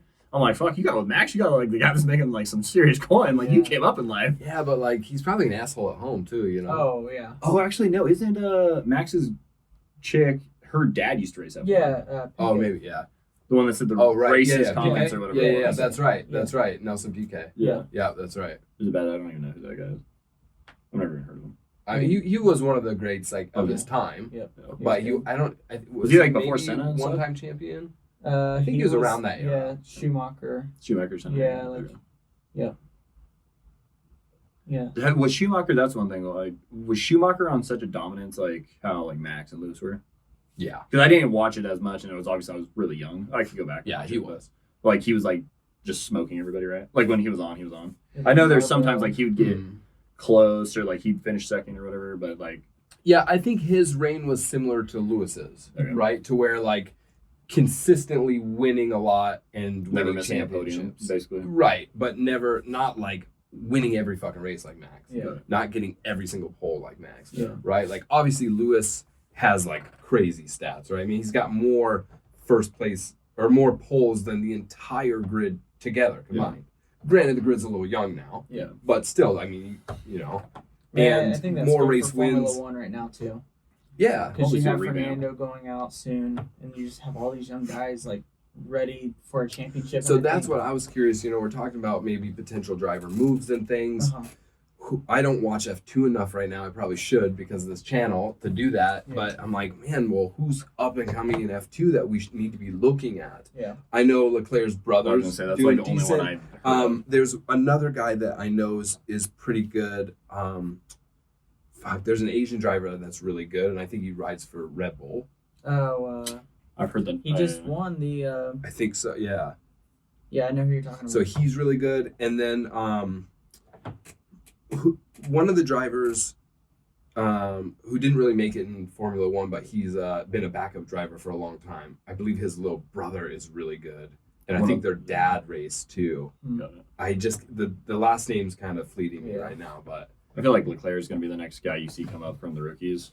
Leclerc's brother. Yeah. Because Yeah, I don't know that he's already got his in right. His I family's think- already got the in. I think Charles is better. Yeah. Yeah, for sure. I watched one F2 race, and I remember seeing him, and like I remember seeing the name, but he Yeah. wasn't like He was like killing good. it. He was like fair. top He of the midfield when I top watched. 10 guy. It could Yeah. be like the Lawrences, you know. Yeah, They comes think in later. Hunter's the best one, and then you have young Jet just. Develops later. That's true. Yeah. It's very true. I mean, he's still young. He's Yeah. still getting his footing. So I mean, could it's be curious. To crazy. see. Like you would think, because like when I turned pro, I was 16. These guys are 20, 21, 23, whatever it is when they turn pro. It's like I don't feel like when I started developing was till I was 20. So that's probably good that these guys get into it at that age. Because, you know, how old was Yuki when he joined? Probably 18. He was 19. young, but I think Max has the record now for He was youngest 17. is 17. Yeah. And you saw how he drove at 17. Yeah. When you say you develop, though, what do you mean? Do you develop like your racecraft, mentally, probably mentally, growth, right? Yeah, all of because it? you don't know how to manage your days. Yeah. Like that was Yeah. the one thing I didn't know when to eat, what to eat, how to set up my bike, or just putting myself in a good situation. I always knew how to get a good start, Yeah. but then after that, I didn't know what to do once I was in the pro ranks. Yeah. So I think once you, I guess, go through the motions of that and learn how to manage your days the best, Yeah. because that's what I always taught with these kids that I trained, like Noah and Bjorn. Like these guys were like super young and fast, but they would show up on race day and they wouldn't be that good Yeah. because they didn't know how to go Manage through the it. day. Like, So Well, I think, settle too, in when you're- you need to settle in. Yeah. Like take your and I Yeah. I could your agree that emotions too. take Well, over. And I would imagine at a young age, right? Even it's sort of like getting into Hollywood at a young age. Like you're overwhelmed. You're like in this kind of peak performance and Yeah. all these eyes on you and you're not really ready for it. Yeah. And like, so you end up partying more, chasing girls more, doing all that thing when you should be focusing on all of your career, but you're not thinking about the longevity. You're Yeah. thinking about, oh my God, look at all this overwhelming. This is so great. I'm so great. You know? Yeah. And I think as you mature a little bit, you start to realize like, all right, I have to dial in my nutrition. I have to get my sleep. I have to, if I want to Yeah. be the best, you know, and I think you see those, like the top guys winning championships, everything's dialed in. Yeah. So Their what I'm off season's saying even is dialed like in, there's you only know? a handful of guys that can come in young and to do it. Yeah. Like Jet. Like Yeah. super, Villapoto. super Yeah. stayed, to the program and was just Didn't mess around. Yeah. I mean, yeah, you could say probably 70% of the field, probably 75, 80% of the whether it's motocross like amateurs that come up and go pro, they either start super hot and then they fade off because they found partying, or they fucked around and then did other their things. Training wasn't good. They weren't doing their schedule correctly. Like I remember, like staying up till 2 a.m. playing video games and then going to ride. Yeah, whatever. My Monday through Friday when I was on Geico had to be at the track at 8 a.m. We rode till 1. Lunch was 1:30. Cycling was 2:30 to 4:30. And then when we were done with cycling, I would have to go to the gym. Dude, I was 17 years old and I was like, I hate this. Like living in California by myself, and then you're just like, I'd rather go hang out with my friends and do other stuff. And then you're like, oh, dude, I'm sore. I can't go to the gym today. So you can make it home and play video games. Yeah. So I think there's only a handful of people that can get through those times and really want it. Yeah. And be good and successful. And like really suffer their social life in the moment. Yeah. Because when the same thing, and I get what you're saying too about the emotions when you're racing, right? Like you want to beat somebody so bad. Yeah. And you watch them pass you and you're like, and you'll ride over your head to then, and then maybe the one time you'll pass them, but then 2 races later, like the next 3 races, you ride over your head, you wad your brains out, or you just fall over and then they pass you and then you don't beat them. Like, fuck, I didn't beat that guy. Yeah. And then you're like mentally, and then they keep happening and you don't beat that guy. So I totally get that side of it. So yeah, I mean, well, also in Formula One, it's even heightened, right? Like you go into Formula One, you're making killer money, at 20 years old, 21 years old, more than any of us will see. Yeah, like, any pro motocross, dude, we start Pro Circuit offered me $30,000 to ride for their Supercross team. I'm like, what? Like that's what you're offering me to turn pro when I was making probably $200 when I was an amateur, like a young kid. Yeah. And it's like, so then you're making shit money, but you're also putting in twice the work. Yeah. Where I don't know what these Formula One guys make, but I heard it's like $1 million to sign. Yeah, $1 million plus. Yeah. For like the lowest guy. Yeah. Like I'm pretty sure Mick is like making $1 million. Yeah. Make it, or when he started, like, or he might have been 900. Like 750, 900. Yeah. But most, especially right now, this year, like most everybody's making $1 million. Yep. So then you got Lando, right? Young kid, he's what, maybe 21? He's 22, I think. Oh, he's 22 now. Yeah. He's riding PJs everywhere. Like him and Daniel are flying PJ. I mean, especially streams, with hangs Netflix out. coming out. I mean, these guys are fucking top tier, like, because they don't just make money through Formula One. They have all these sponsors. Hill figure, monster. Because every time George walks into the stadium with his Hill figure stuff, it's probably $100,000 check, just to look a little dorky. Yeah, dude, he's making money. You get a bunch of pictures and people and they're are on going to buy magazines, that. billboards. Like, dude, you're a fucking huge superstar. Yeah, Vegas this year will be like every advertisement in Vegas is going to be F1 for the whole month of November. Yeah. And probably, I mean, I haven't been there recently. It was probably there right now hyping up. Yeah. I mean, so what are they making from promoters? Is it only team sponsors? Yeah, no. I know NASCAR pays nobody, it's like they sponsor the team and then the team, my understanding, we should probably double check with Jordan, but they then cut a check. And like basically the team houses all the sponsors and then they cut the check to the driver. Yeah. It's not, and I'm sure there's a couple one-off deals, right? And like, and I know motocross guys more so in the 450s have their own individual deals than the 250s. Normally, if you're a 250 guy, right, you don't really have too many one-off sponsors. It's normally all in capsule. Yeah, so because not Formula One, but UFC was last night. Mm-hmm. These guys are selling pay-per-view. Mm-hmm. Mm-hmm. They don't make any pay-per-view. How many because they don't show what's the broadcast audience. They show what's the audience at the races, 400,000. Right. But they're not selling any pay-per-view. They're there to race. Where you got these UFC fighters, they make their money from pay-per-view. Yeah. So, well, but most networks have the rights to Supercross. Yeah. Right. The rights to NFL. Yeah. The rights to these different things, and they're getting a shit ton of ad revenue by those sports being on there. So I know those teams get kickbacks from that. Maybe the athletes don't see that, but it could be part of their contract. An interesting stat to see would be any F1 race, whether it's Vegas this weekend. It says 400 or 380,000 in attendance today. Yeah. I wonder how many people were actually watching. Yeah. So it's were we in you had 500,000 people there, but how many? You had 1.5 million people viewing that race. Oh, way more. I don't know. That's why I'm curious. How many are actually viewing it? So I mean, we get 60 views on the channel. So. Per month. More. Maybe more now. Hopefully. We need a couple shares, comment, subscribe. I mean, I think it would be cool if we did a live race reaction too. I've seen some of those. I've been wanting to do reaction videos I think that would be too. pretty cool to get like a live like reaction. Yeah. I think it'd be easy. I think it's kind of hard. Well, no, we could It record. was hard to so set up because And then especially in the trying to do morning that and- earlier. traveling. It's any of the American races that are obviously Texas and Vegas. Yeah. We should definitely do it for one of those. I think that'd be pretty cool. Yeah. Because then it'd be in like a normal time. We could, if somehow we could figure out how to make YouTube live work or Instagram live work, whatever. Yeah, interact with the people coming in. Yeah.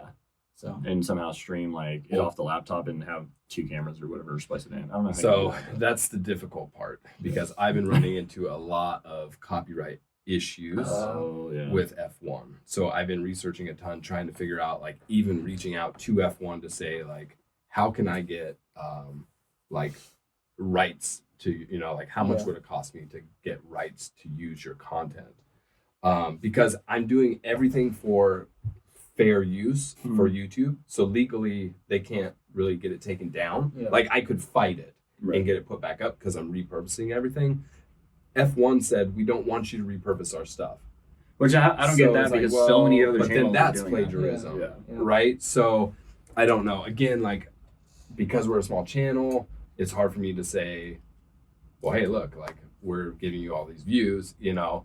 I'm trying to see what I could maybe do as far as like how much would it cost, you know, F1 America to actually get rights to use your content. Yeah. Right. Because I'm not here to plagiarize anything. I'm not here to Yeah. steal stuff. But I know people want to see clips. yeah. Every time I put clips in, my video gets taken down. And so that's why I haven't been. I can put stills in, you know, and I can do that stuff. Yeah, because you can find it doesn't have to be F1. It could be a random photographer And, that and uploaded so, that. yeah, now part of it is I think F1 as a company just has bots that go and flag it. Got right. it. So I can challenge that and I could probably get it back up. Right. But I also risk if it doesn't work, then they could shut down the channel completely. Got it. So Which you that's already the had that battle that once. I'm going through. Yeah. I think we changed the name like 3 times because of that. Twice. Twice. We got the first one shut down. That was actually my fault. I had I literally stole their logo. I didn't think the channel was gonna get that much eyes that it matters. I knew I needed to change it. I just thought it was kind of a placeholder one that I built. And it got flagged like right away, and I was like, oh shit. So I just started fresh from the very beginning. Sick. But, well, awesome guys. Zach, thanks for coming on, bro. Yes, sir. Appreciate it. Thank you you. so much. Thanks, dude. Appreciate it. Nice. A lot of insight. No, it's great to hear more, obviously, about you and more about how you can relate to them, right? Because you can relate more than either of us can. Yeah, I mean, like, we being can make a assumptions. pro and racer shit. in Yeah. any sport, you have a better idea of how the business works and what the pressure is like and all And that stuff. Even all of us are just scratching the surface. We don't know because we're not there, right? If, Oh, if yeah, we yeah. could get, And obviously, like, that's a whole different level, Yeah. right? Like, Yeah. but if we could every get in there little one day, helps. that'd be great. that's the fucking goal, man. I've got a friend of mine who's going to the Austin race, so I'm going to have him kind of be a correspondent for us That'd be and sweet. come on the show and talk about his experience there and what sweet. that's like, so that way we get just a little bit more insight since none of us have been We need to. to send them some merch. We should, so he can wear it at the fucking Yeah, race. yeah. Oh, dude, done. I'll text him today. Yeah. Sweet. He's That'd be hopefully he's cool. watching. Well, this isn't live. This is recorded. But Okay, no, but yeah. you know. Well, no, thank you guys so much. Yeah. Thank you, Zach. Thanks, Derek. Yeah, guys. I mean, the channel's growing. It's all due to you guys watching. So thank you so much. Like, share, subscribe. Yeah, continue to like, comment, subscribe. If you think we're idiots, that's fine. You can say that too. Yeah, 100%. Tell us If you want to see something specific, if you like something specific, if you like the guests, if you don't like the guests, if you don't like us, you just don't want to look at our mugs, we can comment. just voice over it. I don't know. This is a longer episode, right? Remember FMK, and we'll see you next time live from the paddock. Thanks, guys.